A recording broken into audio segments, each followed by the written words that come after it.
right, we can proceed on with guided sitting and guided meditation. So we continue with this loving kindness meditation. So we're going to probably explain a bit.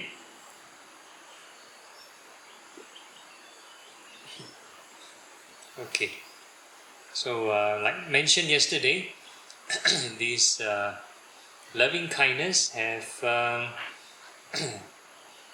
one of the benefits is one can enter concentration easily. Yeah, one can enter concentration easily. So that's one of the benefits of loving kindness meditation. Yeah, and these Brahma Viharas, without insight, without vipassana, the sort of the potential of these Brahma Viharas can enter also the 4 jhanas. Yeah? So the loving kindness can enter the first, compassion enter the second, appreciative joy enter the third, and the equanimity enter the fourth. So that's the, we call it this Brahma Viharas without insight, without vipassana. And with insight, it can be different. So yesterday we talked about the different sort of jhana factors. So today, hopefully, we just do the Brahma Viharas without the vipassana first. So it may be a bit torturing without vipassana. So we do this Brahma Viharas without impermanence to let you know the more sequential step, and experiencing the different levels of peace, hopefully, provided you don't fall asleep or anything.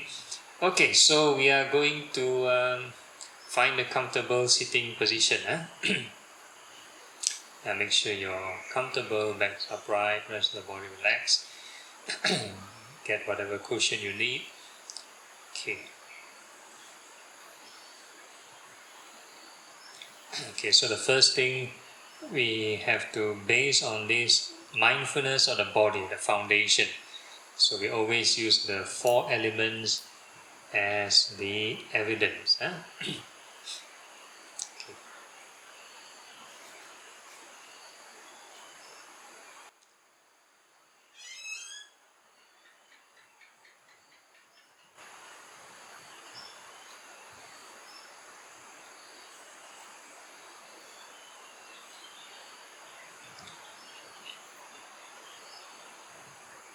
So we're going to feel the 4 element sensations throughout the whole body from head to toe.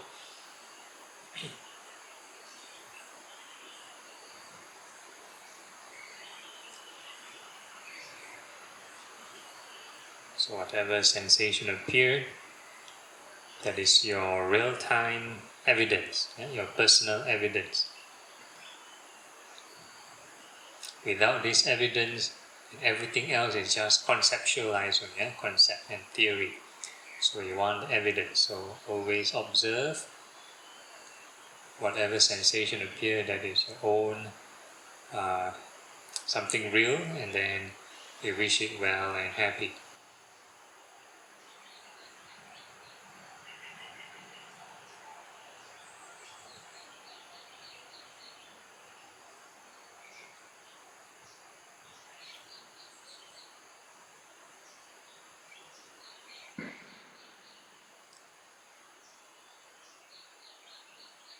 So just quick refresher. The 4 elements are the earth, fire, wind, and water elements. Earth represents any hard, soft sensations. Fire is hot and cold. Wind, any kind of movement, and water, moist or dry. Basically, whatever observable phenomenon that appear, we just wish it well and happy.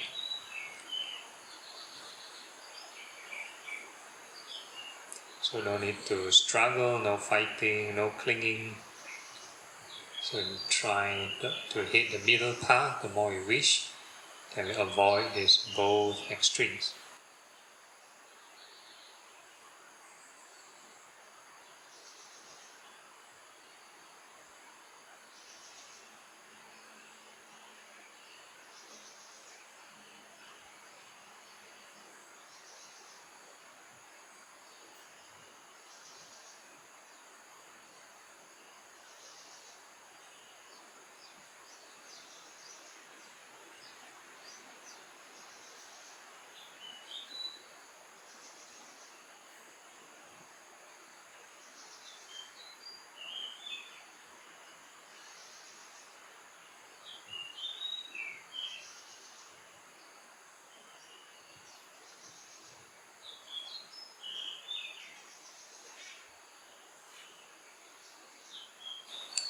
So for this routine, or throughout this routine, there's no need to purposely visualize anything. No need to imagine, no need to visualize. We just use our own observable evidence, real-time evidence. Elements appear, we should well and happy. Elements appear, we should well and happy. So emphasis is on rowing the boat, keep generating right thought, right effort, right thought, right effort, right thought.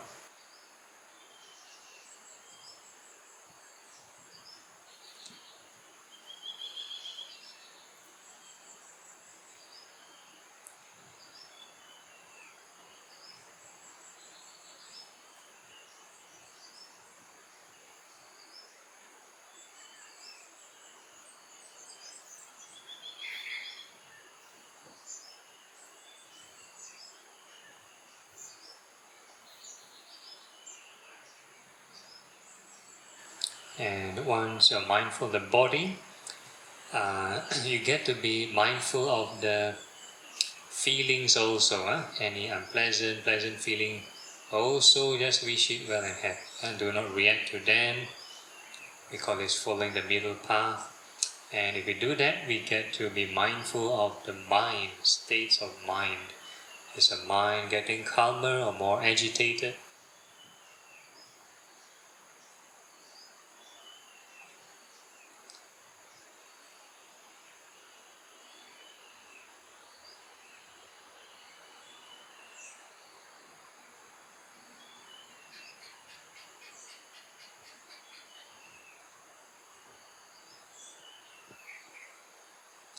And in between, right, we observe what kind of thoughts, what kind of reaction cause an agitated mind, and what kind of reflections, what kind of thoughts lead to a calm mind. So that's part of mindfulness of the Dhamma, Four Noble Truths.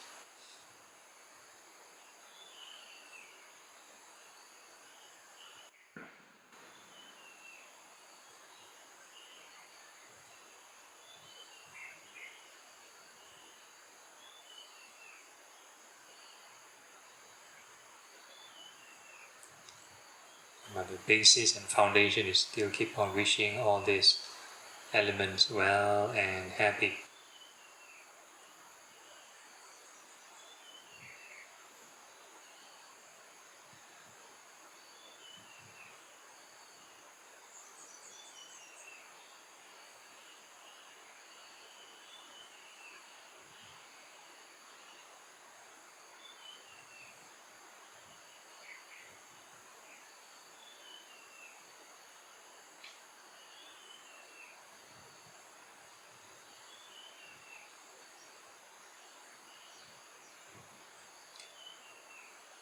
If you find your mind relatively calm, so now we are going to cultivate the expanded loving kindness. So now this is the baseline level only, the mind restricted form of loving kindness, wishing all the elements within the confines of the body well and happy.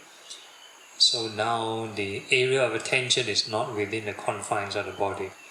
We are going to wish all beings in all directions well and happy, above, below, and all across. And we call this expanded mind, part of this citta nusati, mindfulness or mind state, knowing expanded mind as expanded mind.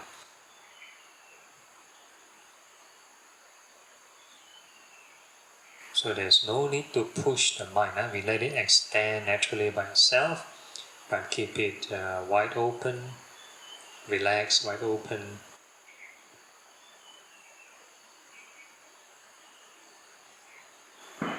And most importantly, don't visualize. This is non-visualization.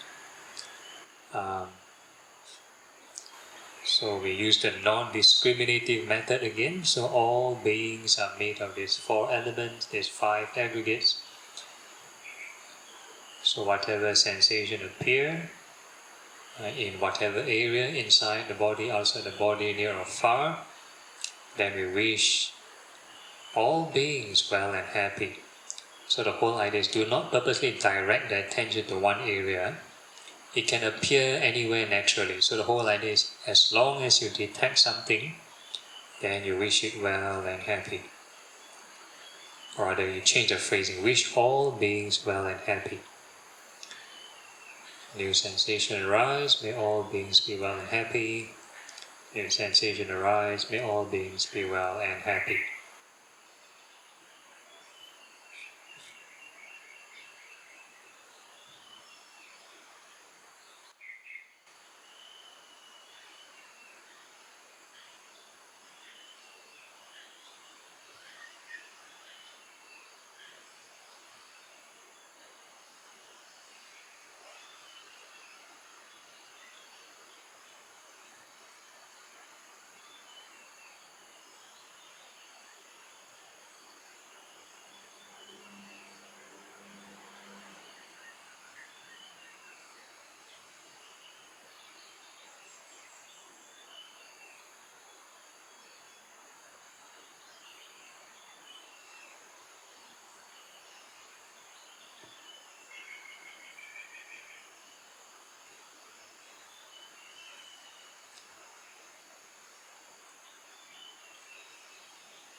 Okay, so we have few kind of scenarios. If let's say there's drowsiness or sleepiness, same strategy, avoid that sensation.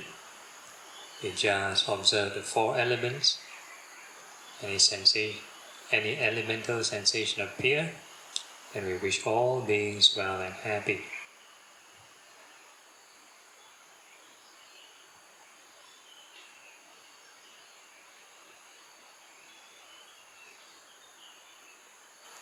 And we keep rowing the boat, do not stop, and we keep wishing all beings well and happy.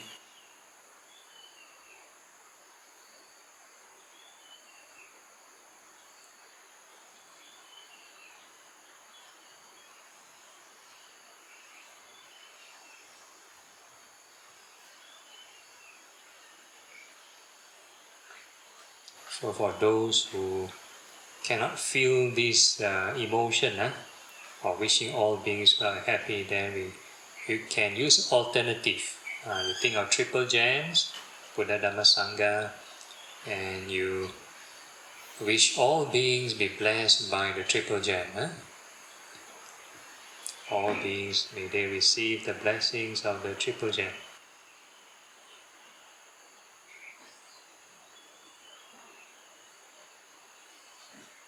But the foundation is you must detect the sensation first. Use the sensation as evidence. Sensation appear, may all beings be blessed by triple gem. Do not imagine, do not dramatize.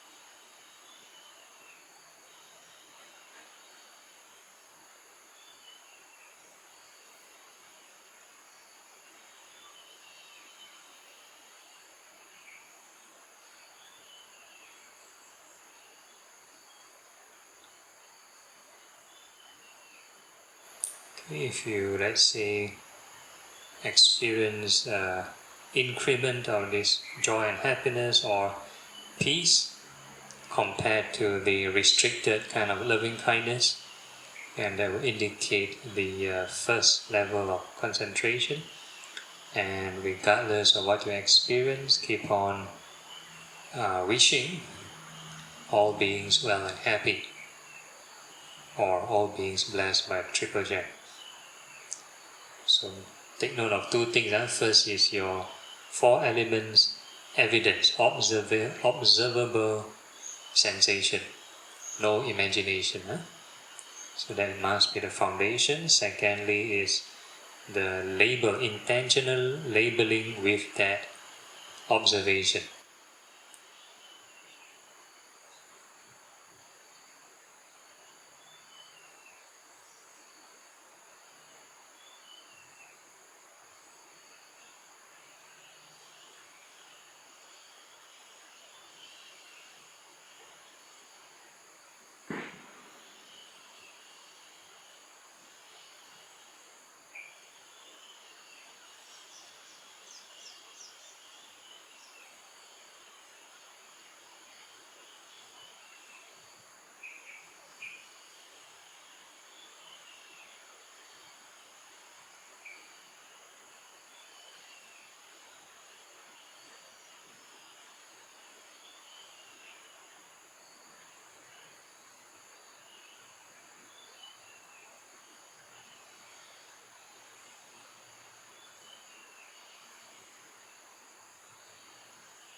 So no matter what happened, treat everything as byproduct. Everything as a passing scenery.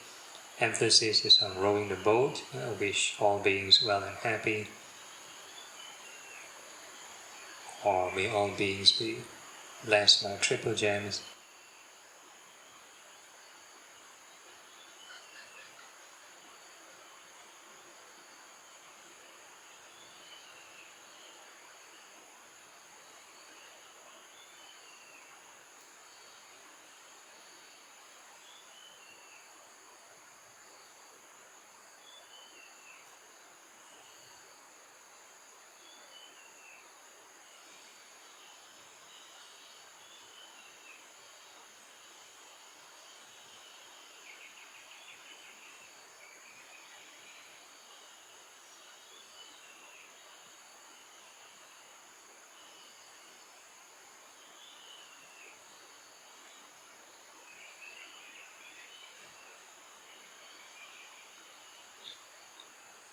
Okay, so you just need to observe this intensity of this joy and happiness. At this point of time may not be such significant because there's this additional factor of this initial and sustained thinking. These are the additional thought processes that obscure or block the emotion.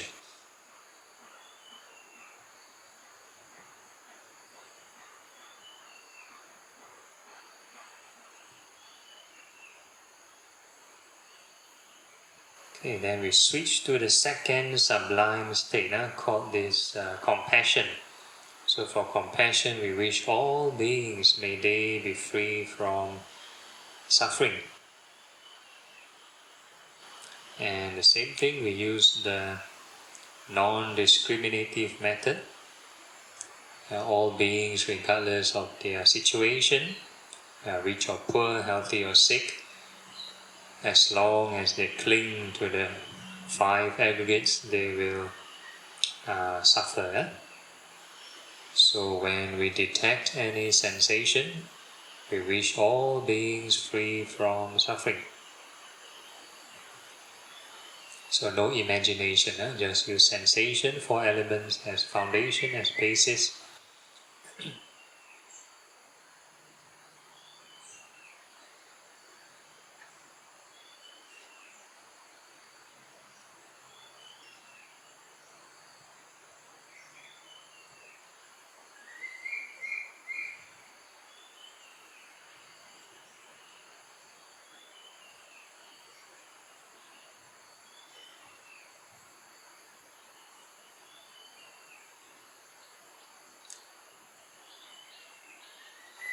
When new sensation appear, may all beings be free from suffering. New sensation appear, may all beings be free from suffering.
And if let's say the more you wish all beings free from suffering, if all the conditions fall in place, you keep on generating the right thought, right effort, keep repeating, then one will have this right concentration.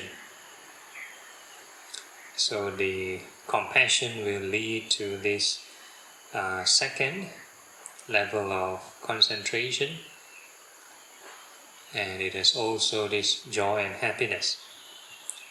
But this pleasant emotion is stronger than the first one, stronger than the loving kindness.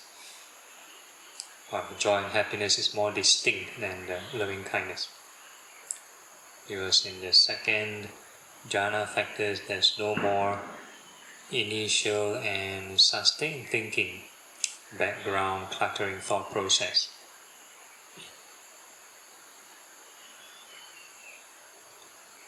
And regardless of what you experience, keep on wishing all beings free from suffering, and treat everything else as byproduct, passing scenery.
Okay, so this is for compassion, the second sublime state, correlated with the second level of concentration. And now we are moving to the third sublime state, which is called appreciative joy. So for appreciative joy, we wish all, rejoice in the accomplishments of all beings. So all beings, whether they win or lose, in the process they will gain something, gain a new experience. So when we detect any sensation, we also can rejoice with all beings.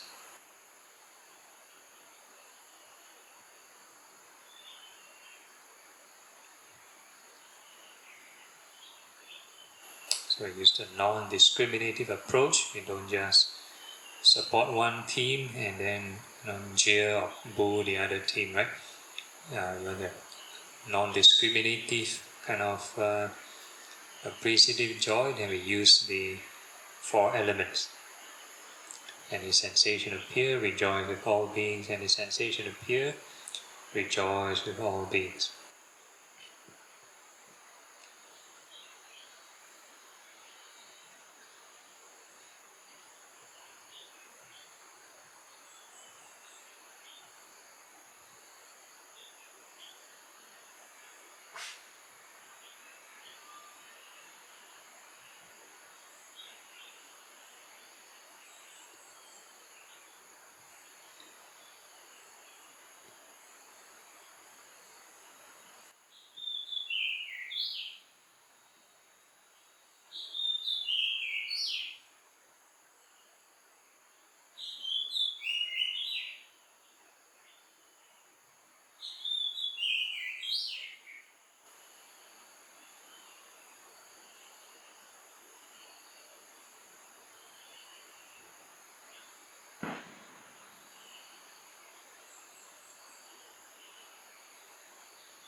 And if let's say all the conditions are in place, you keep rejoicing with all beings, apply right thought, right effort, keep repeating, then one may experience this right concentration. So this appreciative joy can actually have this third level of concentration, and this time around it should be a different pleasant emotion. So the third level will have happiness and no joy.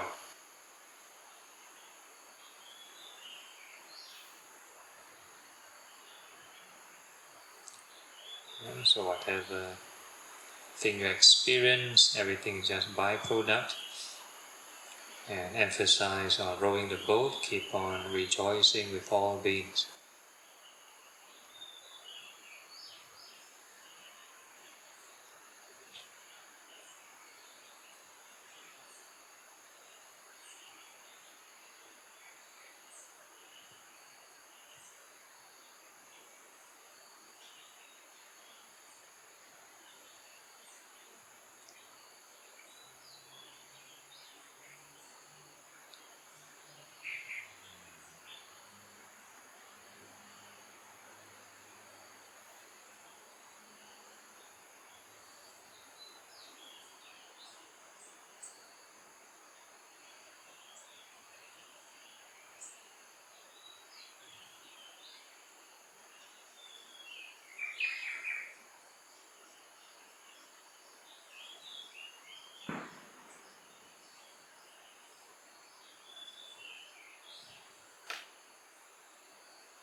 Okay, and now we're going to switch to the fourth sublime state, which is equanimity.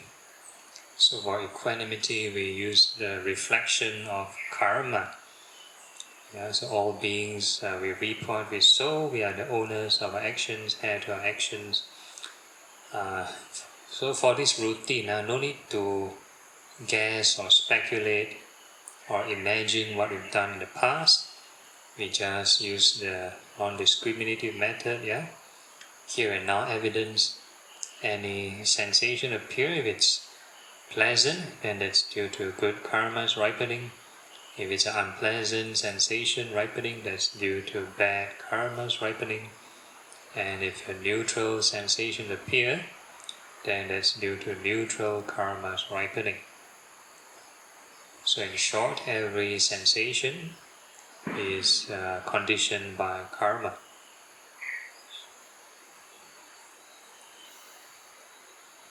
So basically, like, you have no choice. Why you have to experience this unpleasant feeling? Or why you have to experience this pleasant feeling? All these are karmas ripening. So every moment karma, every moment karma.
Okay, let's say your mind is more accepting of karma, all the conditions are falling in place, the right thought, right effort, everything.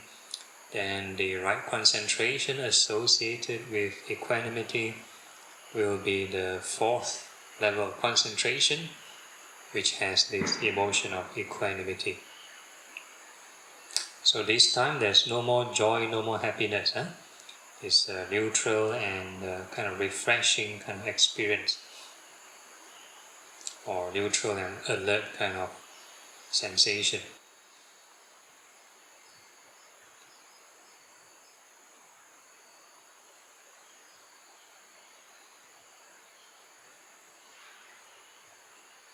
So that is equanimity, the jhanic kind of equanimity. So regardless of what you experience, keep on rowing the boat, reflect on karma, even concentrated state of karma. Everything else is just byproduct.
So keep rowing the boat,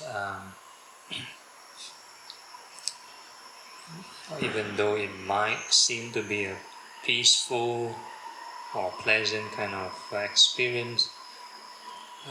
Do not just stay there. Once you park there, then the currents you sort of push you back again.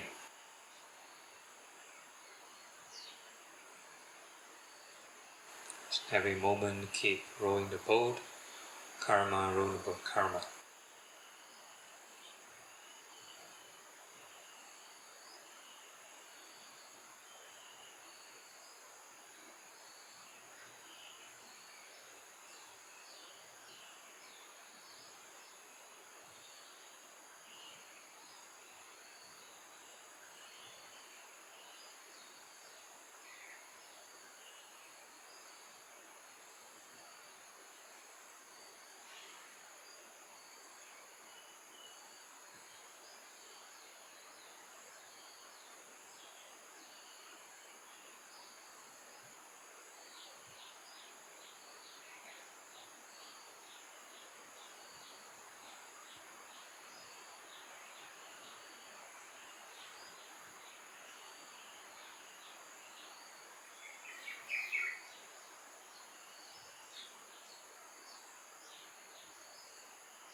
Okay, then we can slowly emerge from this meditation. You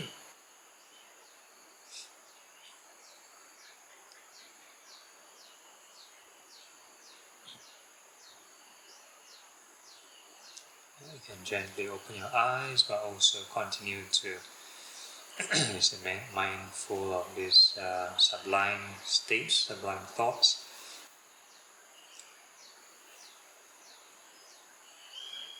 Okay, 40 minutes of sitting, you can do a bit of stretching. Free your legs from suffering.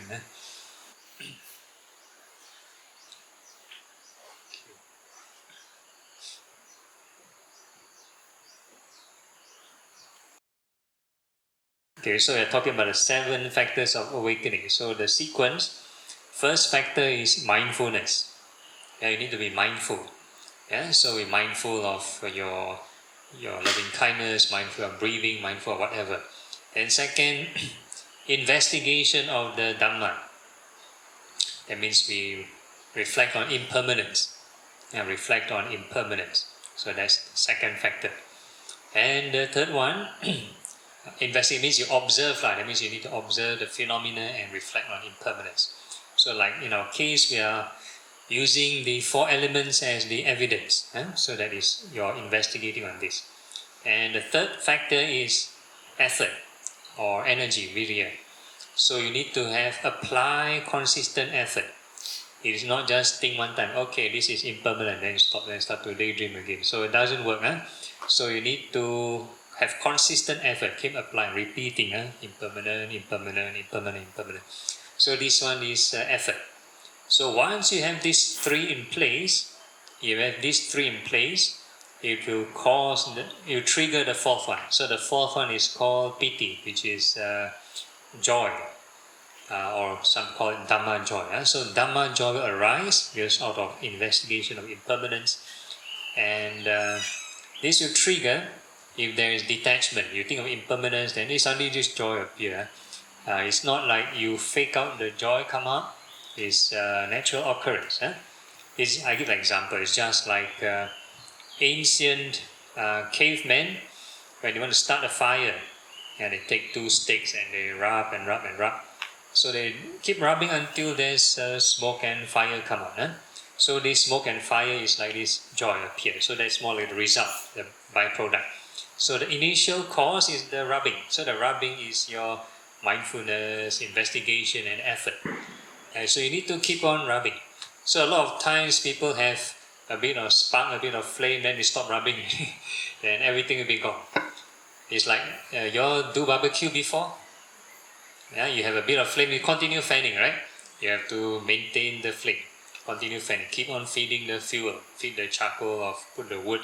So you need to keep on watching out for the causes and conditions to have the flame. So same thing, once you have the joy, the next factor, after the joy won't last long.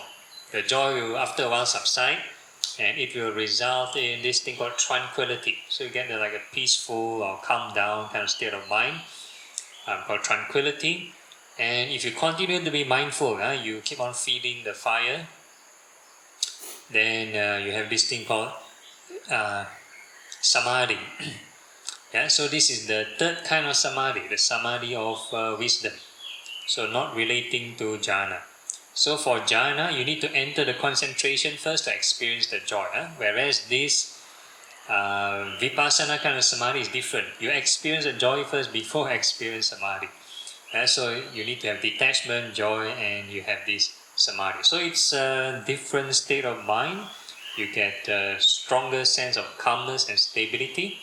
And this samadhi will eventually result in equanimity. Equanimity, which is balance, unshaken, not so easily shaken mind. So this is we call it the 7 factors of awakening. So a person experience this doesn't mean enlightenment yet.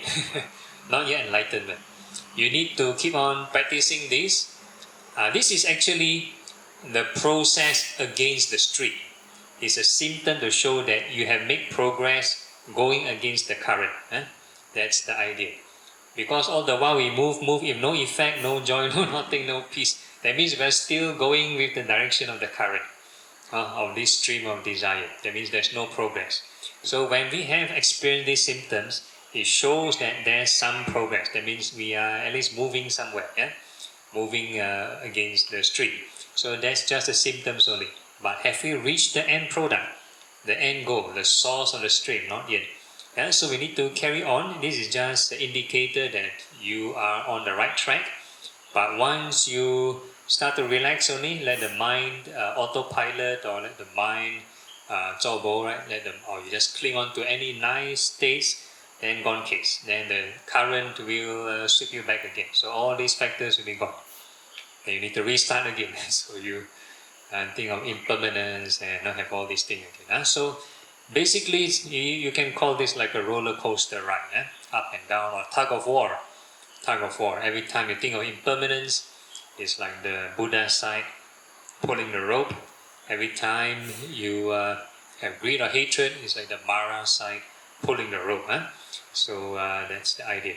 Okay, so um, so in order to have culmination of these 7 factors, that means it's impermanence all the way, regardless of whatever happened. Keep on reflecting on impermanence, and hopefully you can reach the end goal. So that's the 2 kind of phenomena. So one is the jhanas. Jhanas is just to make the mind calm, but may not go against the stream. Basically, slow down the current only. Slow down the current. It's like building a dam. You build a dam, you slow down the current. So it doesn't need the stream seem to be like not moving. So you slow down the current. So once this is done, it's like easier to row against the stream. So once you have that, then you do the vipassana. So you have both mixture. Some people may not need to do this jhana. So I give an example. In the Buddha's time, this Venerable Ananda, he interviewed all the enlightened monks, all the arahants in his time, and asked them, how do you practice to gain enlightenment? So he interviewed a lot of monks, and he got 4 general answers, 4 categories.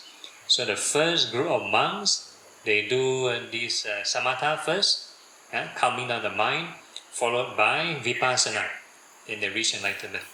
So usually these are like the ascetics. They enter deep states of concentration, then they met the Buddha, then they learn some insight, then they got enlightened. So that's the first group of monks.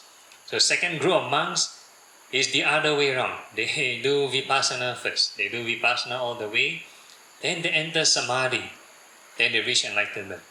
So probably this second group of monks, their samadhi is the vipassana kind of samadhi. So they basically do vipassana all the way. So vipassana, their mind have this equanimity or concentration born of insight. So no jhanas at all. So they have this concentration, insight, and they get enlightened. So this is the second group of monks. And the third group of monks is they combine, combine a bit like what we were doing yesterday. So every level of concentration, they also think of impermanence. So they combine both concentration, impermanence, and they reach this enlightenment. And the fourth group of monks is a unique case. So the fourth group of monks, they have certain doubt or certain question, they keep asking and asking until they reach enlightenment. So a bit like the Zen tradition, they have the koan. Koan. So the Zen master will ask you, who are you? Or what is the sound of one hand clapping?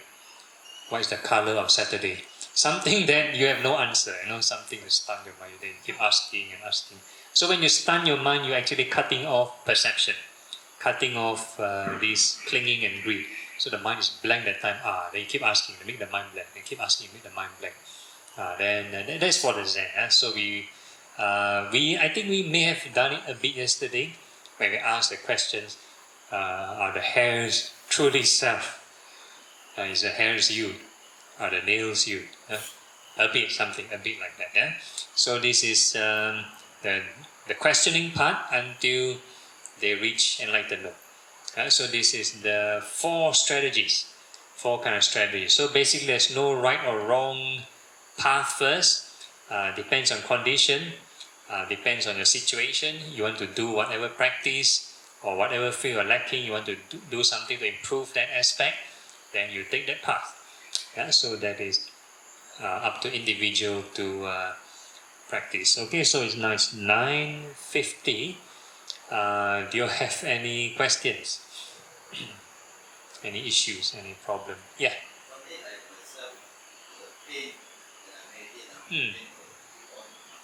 Okay. Do you do stretching before your meditation? Have I got to do stretching? Okay. Yeah, so if you hurt your back, you can sit on chair, never mind. Sit on chair or lean on the wall. Stand also can. You can do standing, no problem. Yeah, no problem. You can do standing and other pose, no problem. In the Buddha's time, he allowed one monk to do lying down meditation. When the rest of the monks sitting, he allowed one monk to do lying down meditation. But his one is not because of injury, because he's, I think, past don't know how many 100 lifetime was a cow or something. So he's used to like lying down. So the Buddha allowed him to lie down and meditate. So unique case. So if you see for yourself, let's say sitting is a lot of hindrance, you cannot focus. No matter what kind of reflection you do, no samatha, vipassana, still cannot focus, then you stand on, never mind. Change position, it's okay. Yeah. Any other question? Okay, if there's no, yeah. Focus on the pain, okay. Yeah, correct. Then you need to be mindful of the impermanence of the pain. So again, intentional labeling, you must observe impermanence. So one way you can do impermanence all the way, that's one way, or you can do the samatha first, you wish it well and happy. So it's to slow down the stream of aversion. Yeah, so once you wish it well and happy, then you think of impermanence, also can. Yeah.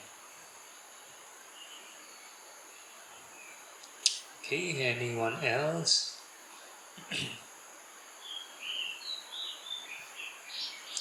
Okay, if there's no issues, then we leave you time for self-practice. Yeah.